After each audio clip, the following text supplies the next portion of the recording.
Assalomu alaykum hammaga. Men Sho'ruqova Muhammadqodir Shuhratov o'g'liman. Men Toshkent axborot texnologiya universiteti kompyuter injenerligi multimedia texnologiyalari fakulteti 032-20 guruh talabasiman. Men bu videoni nima maqsadda olyapman? Bitiruv malakali ishimni amaliy qismi uchun bu videoni olmoqdaman.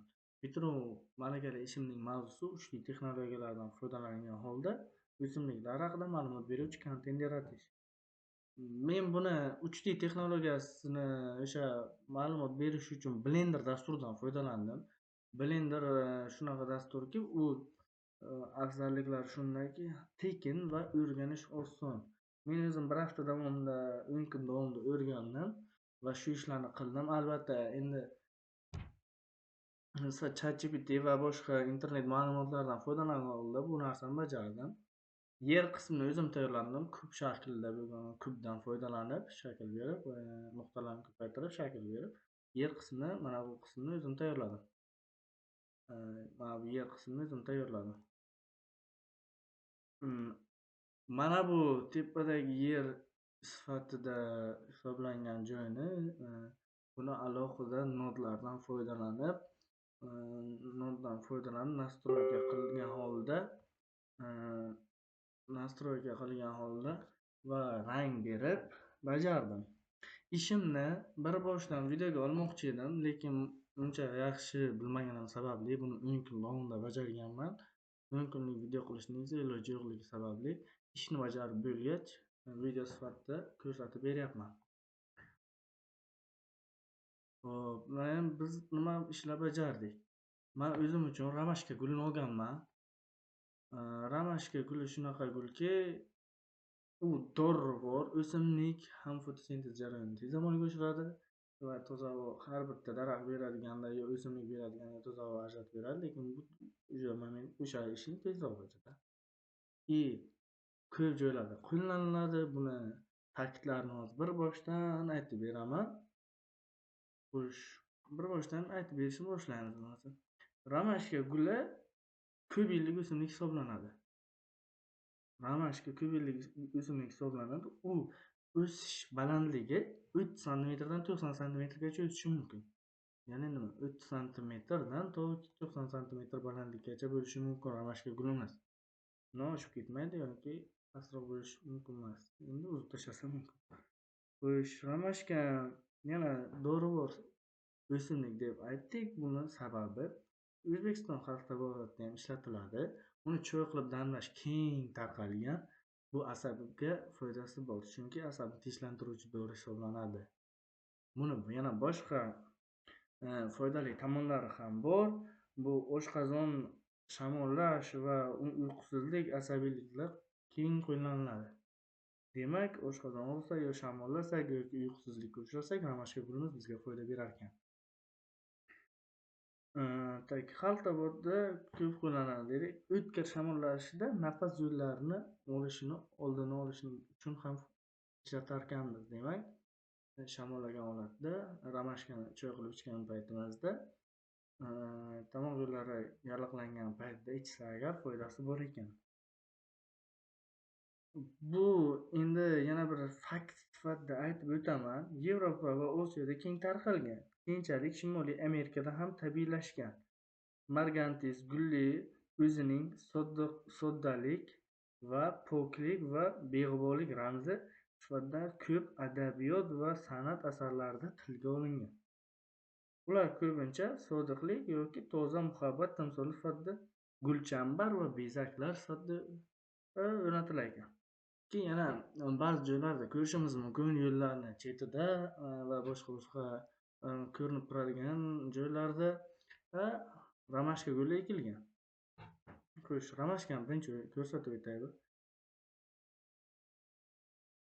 Hop, ramashka gulimiz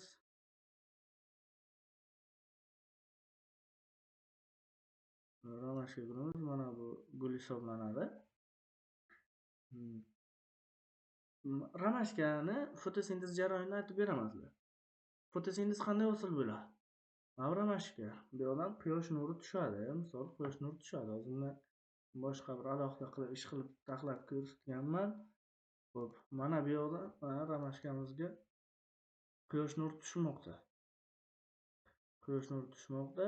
Bu quyosh nuri singadi bunga. Buni ham alohida olganman. Xo'p, bu kislorod mana gulga singyapti va u o'zidan karbonat angidridni ajratib chiqarib beryapti. Bu vaqtda nima sodir bo'ladi? Ildiz qismi yerdan suvni tortib oladi, shimaydi va bu yoqdan quyosh nuri bilan birgalikda karbonat angidridga aylanib chiqartirib beradi. Mana bu rasmni ham ko'rishingiz mumkin. Alohida qilib tayyorlaganman. Xo'p, endi ungachalarga endi adabiy tilda tushuntirib o'taman. Fotosintez jarayoni. Eng avvalo quyosh nuri yerga tushadi. Bu nur o'simlik uchun asosiy energiya manbaidir. O'simlik bargidagi xlorofor ushbu yorug'likni yutadi. Shuningdek, ildiz orqali suv tuproqdan o'simlikka so'radi. Havodagi karbonat angidrid gazi CO2 esa barg teshikchalari orqali o'simlikka kiradi. Ushbu 3 ta asosiy tarkibiy qism quyosh nuri, suv va karbonat angidrid ishtirokida o'simlik fotosintez deb nomlangan murakkab jarayonni amalga oshiradi.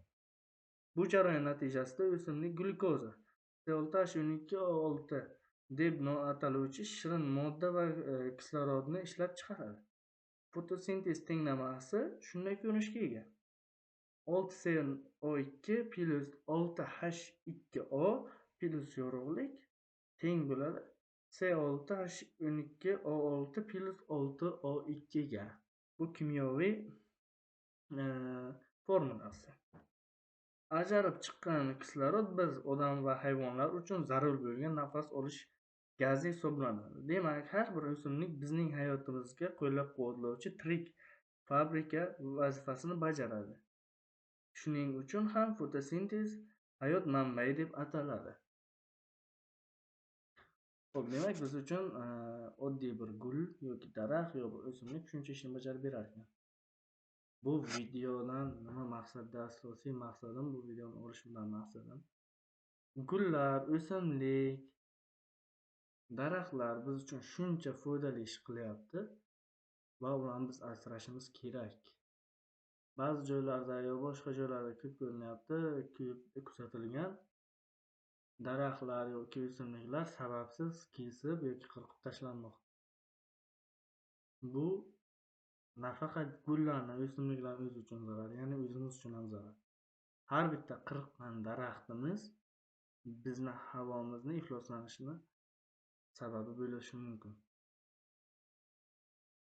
Shuning uchun biz har bir o'simlik va har bir daraxtni asrashimiz lozim. Zero tabiatni biz asrasak, tabiat bizni asraydi. Ko'p rahmat. Meni videoning mazmuni va ishlarim shundan iborat edi.